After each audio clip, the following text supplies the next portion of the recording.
rips me up. It still tears me up so much. Put their ads in their sponsors for what? What is this for? Oh my gosh, girl. Here we are again talking about more Trisha Paytas drama. I do declare, girl, Miss Paytas has kept me very busy lately, girl.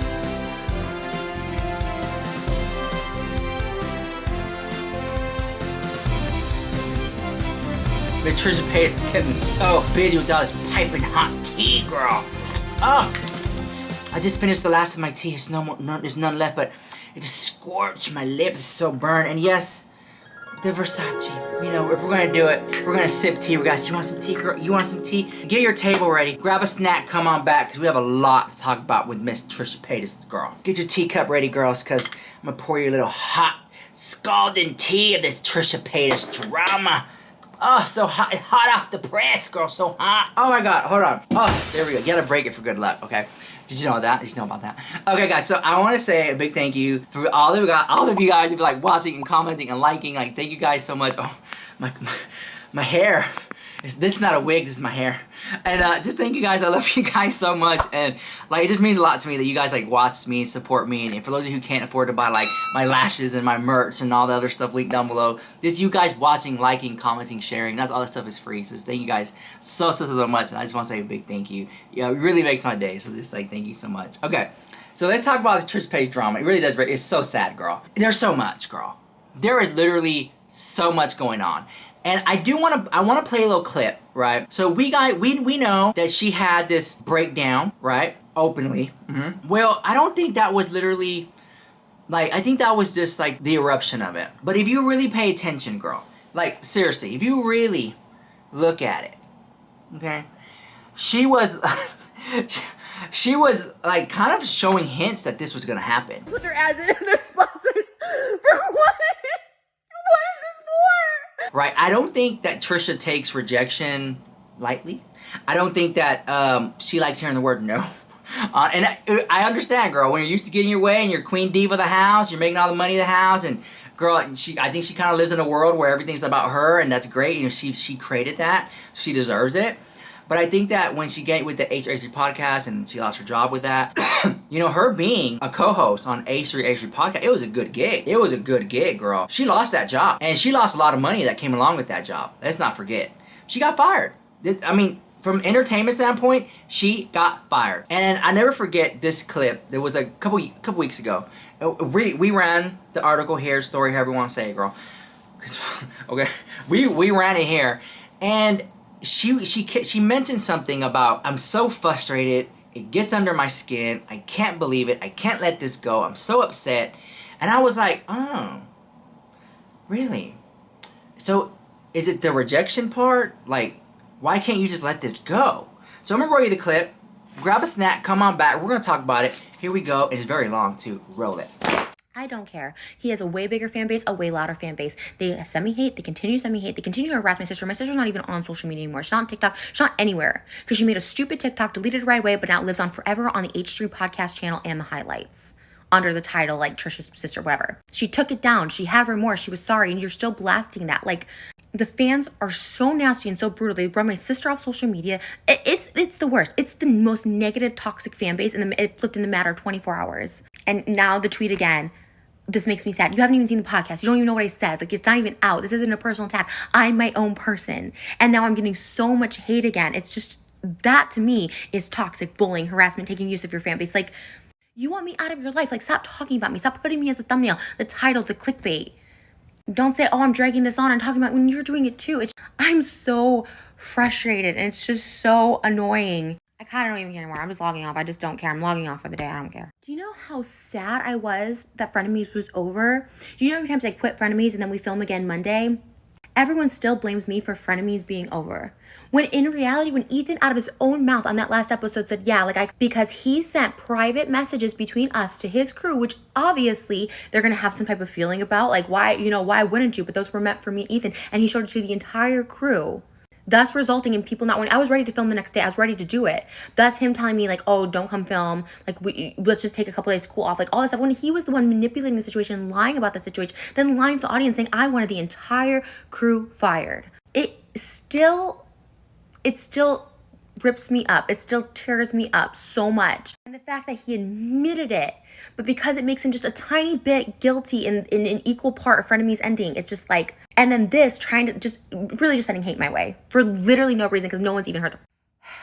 I don't want to drag this out. I don't, but I'm sorry. There is still so much resentment and hurt I have from being completely trashed by Ethan on that episode he did right after. And in the matter of 48 hours, he just completely annihilated my character in so many ways. He was totally fine with me, but then just decided to do an absolute hit piece on me. When in reality, he was the one who sent our private conversations to his entire staff the night before we were supposed to film again. And of course they wouldn't want to film with me. Like, why would you send our private conversations to your whole staff? Like, he did that. He admitted that on the last episode of the podcast. I have a lot of bad feelings about that. It does not sit well with me. This is all very fresh. This is something that consumes me on the daily.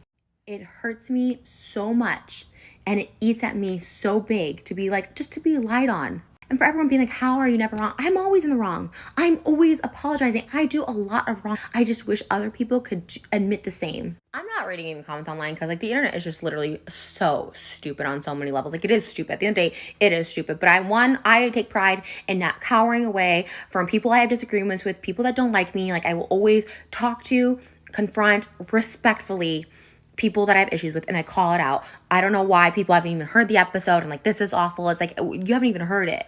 Like, I saw the hate comments going on. I'm not afraid. I'm not afraid of backlash. I'm not afraid of looking stupid or dumb or being caught up in something. Like, if it is what it is, that's what it is. The first ever H3 podcast, there was many times I looked stupid and dumb and called out, and it was embarrassing. But I went back and you know what? That's what you do. That's a podcast. That's growth. That's maturity. That's entertainment. He can reach out and talk to me. He has my number if he wants, but he's using me as clickbait and titles and thumbnails still. So what? I don't know. Talk to them like we did with Jeff, right? And I think it did get through to Jeff. I mean, he deleted videos. Like it does get through to people, and maybe it doesn't. Whatever. Try. If you're gonna call someone out and you're gonna disagree with them so vehemently, like talk to them. I've always been open to discussion. I went back to talk with Ethan to like get closure, to get peace. I didn't force him to. He had asked me to do it for the merch, but when the merch sold out or whatever, I don't know. It like he just pulled the plug. I didn't force him to. I didn't ask. He asked me. I'll continue to go on other people's podcasts. I have nothing to do with Ethan. That this is all my stuff. I have my own person. I am my own person with my own issues. I call people out. I'm not going to cower and be like, I'm not going to talk to them or I'm going to ignore them or block them. Like tough issues and issues that matter to me. And I'll have those debates and I'll continue to. And it's about me. It's about me. Either way, Keem said today that he would be open to talk to Ethan and they should do it the same way he did the Steven Crowder one. Mine is the bait and switch. But like they both film it. Whether that's just for, having the proof or, the clout, whatever it is. But having discussions with someone that you've like just don't see eye to eye with, that you think is an awful person, that's big on the pop, like it's important, especially now. Do you want to keep losing sponsors? Do you want to keep having strikes on the channel? Like just clear the air. You don't have to agree with someone. You don't have to like the person. I just don't understand why you can't have a discussion with person without people being like, oh my gosh, this is awful. It makes no sense to me. I think discussions are important. And think about this. Ethan had no problem airing 3 of my mental breakdowns where I literally lost my shit and went out the door. He had no problem. Why? Because I was in the wrong. I was 100% in the wrong in those. And up until the last episode, yeah, I acted shitty. But then that final episode where we're talking peaceful and he admit he did, and that he straight up lied because I had him, we sat there. I recorded the whole thing because I know people fucking edit shit. And I was like, find me this. And he was searching. He was trying to find where I said I wouldn't show up if Dan was there. I was trying to see where it was. Like, it didn't. And like, it just sucks because he's like, you know what? Yeah, I fucked up too. And it's like, that's all like I would have needed to hear publicly, but I'm still getting bashed for. I'm still all this. Even now, me going on a podcast has nothing to do with Ethan. I've talked about the situation on other podcasts, but because it's Keemstar, it's like, oh, like this makes me sad. I've been a YouTuber 15 years. I've been around before everybody. This is how I stay relevant. This is what I do. I talk to people. I have discussions. So while I have resentment towards Ethan in that last episode and him just like really not giving, I'm getting so much hate. And the same thing he did with my sister uploading her TikTok when she deleted it. Like I do have resentment for that. Not everything I do is about him. It's long gone. The way he inserted himself into me and Keemstar's drama being like they're going against each other, like inserting it into our thing, like he did that to himself. So naturally it's going to be brought up because he did a video about it and that's the video that got removed or whatever. My initial video about Keemstar had nothing to do with Ethan. I didn't mention Ethan in it. he was on a Twitch saying that he knew how much I made on all my websites and stuff and how this other girl was making way more than me. He's constantly taking jabs at me. His parents talking about my weight. His parents saying I'm just like Gabby Hanna when he knows how triggering that is to me when I begged him not to. And he puts me in the same freaking thumbnail. And then he did it again. He's been complaining that I talk about him, but then he did it again a week ago, putting my name and picture in the thumbnail. It's the hypocrisy for me. I have animosity in me still for Ethan, the way I do with David and Jason. Why? Because they can't admit they did something wrong. Like, I admit I'm in the wrong, but Ethan wasn't perfect in the situation. Neither was David and Jason, and I hang on to that because they don't think they did anything wrong, and they're happy to let people hate on me for something that just wasn't true. He admitted in that final episode that he screenshotted my text and sent them to the crew. And that's where all things started, and that he had made some mistakes, but he can never show that. He can never prove that, and he has to blame other people and it's just like, and I will always hang on to that resentment. If someone can just admit that there was some wrongdoing, there's some closure, there's some peace, I can move on. And like, that's why I'm still talking about David and Jason to this day, because they can't admit it. I don't have that closure. And it's not even closure. It's just taking accountability. When someone can't admit their wrongdoings or that they lied about something, or it just frustrates me to no end. Ethan himself has said that he would have James Charles on his podcast. Okay, you're going to have James Charles, who's an actual P word, but you can have a discussion with Keemstar. Like, benefits people a lot more to have. You know what? When Ethan was going to debate Steven Crowder, I was so excited about it because I love when people can have debates and discussions and like opposite opinions. That's why I like people like The View and people liked Frenemies, because we were opposites that had different opinions. I met Ethan. I went on his podcast for the first time after he did a video saying that I looked like a WWE wrestler about to slam down, that I looked like a corpse sitting in my casket. And I still went on his podcast because I believe in having healthy debates with people, discussions. Oh, girl, I do declare Miss Paytas kept me very busy lately today. Like, she was coming for Ethan for quite some time. I'm not gonna sit here and say that Ethan is a saint girl and part of the pink religion and everything like that. I think that he very much had he did some dirt too.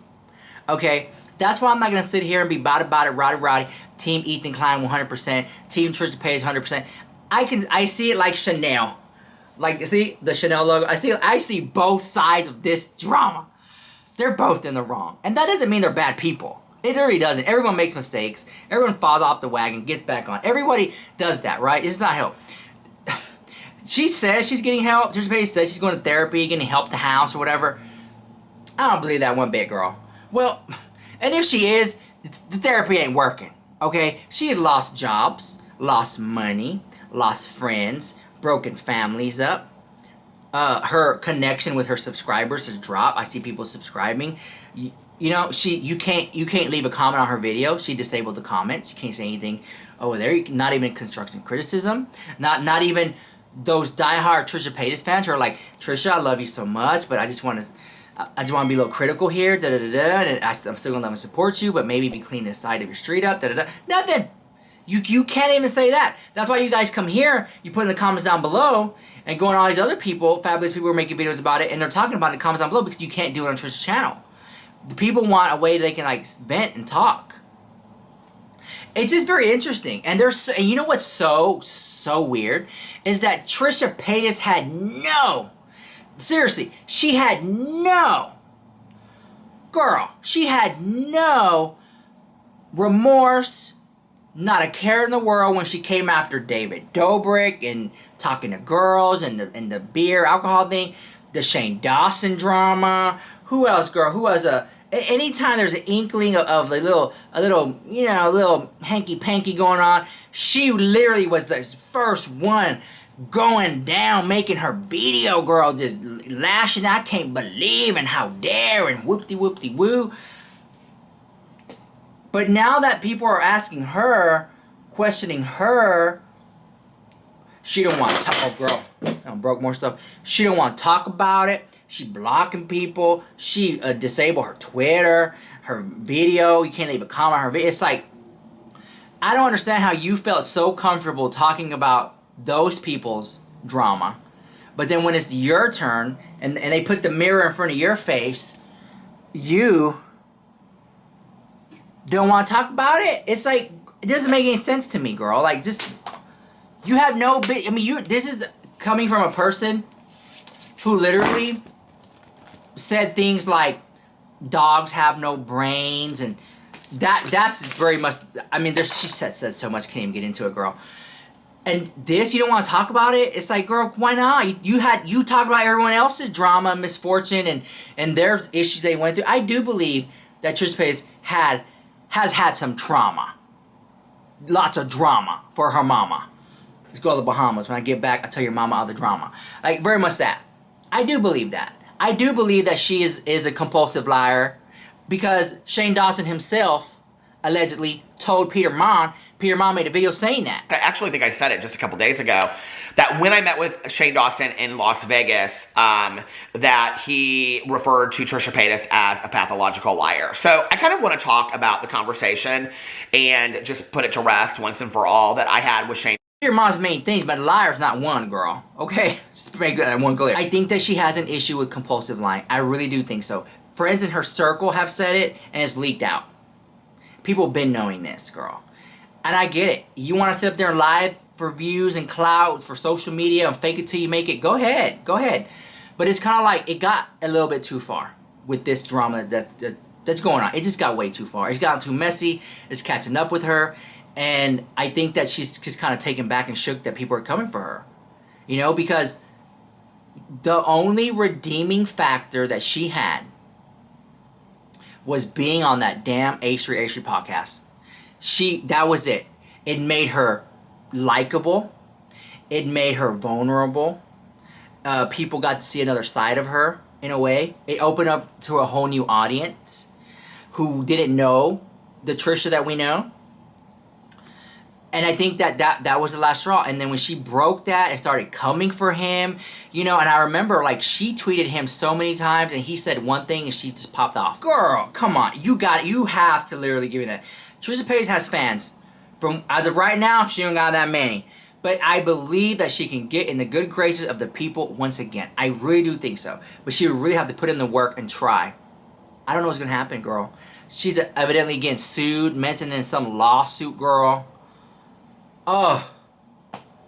And Moses, she's a wedding coming up. It's a lot, girl. It's a lot. Shane Dawson, I heard was all up in the tea watching Trisha Paytas drama go down too, girl. It's a hot fired mess tea, girl. I'm just saying, can I get a like on this video? Can y'all leave me a like, leave me a comment, girl? I'm up in the gig, I'm in the geesh, girl. Can I get a like, I can get a comment, get a subscriber, girl? I can get a like, save my life. It's just interesting, and it's sad, and it breaks my heart because she's a human at the end of the day, right?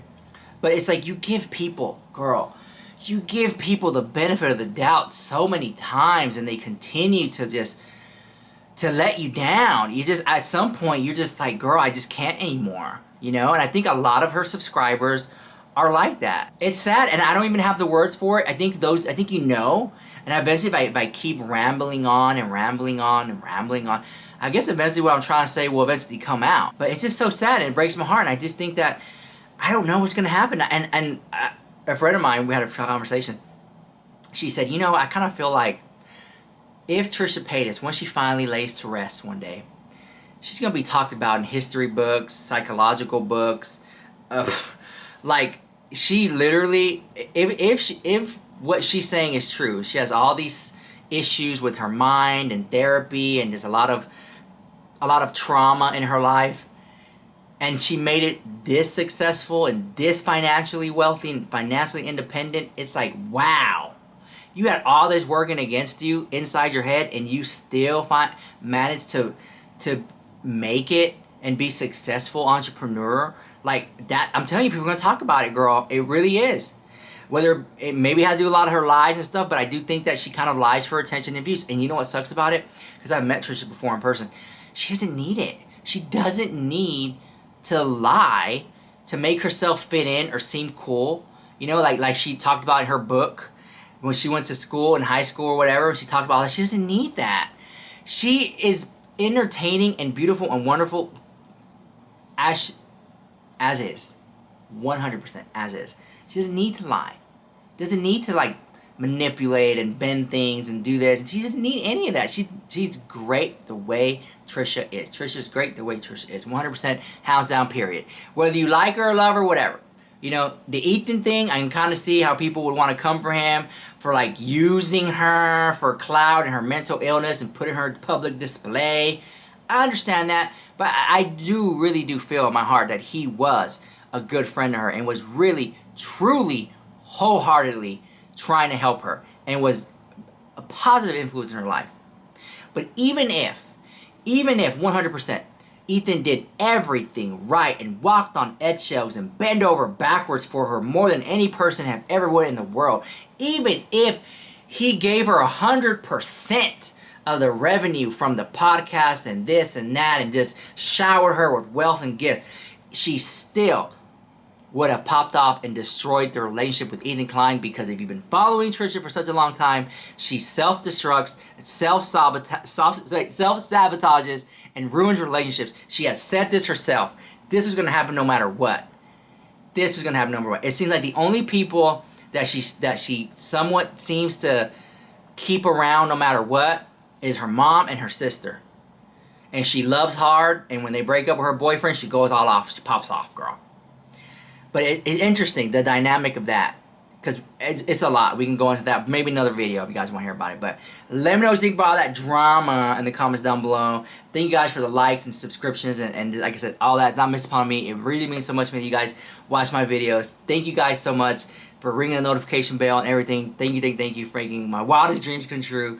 And I just appreciate you so much. So I'll let you guys go. Please, I'll be reading the comments, girl. Hold on. I'll be reading all the little comments, girl. What you guys have to say about all the drama in the comments down below, because I'm really interested in what you guys have to say. So I will see you guys in the next video. Bye. Love you.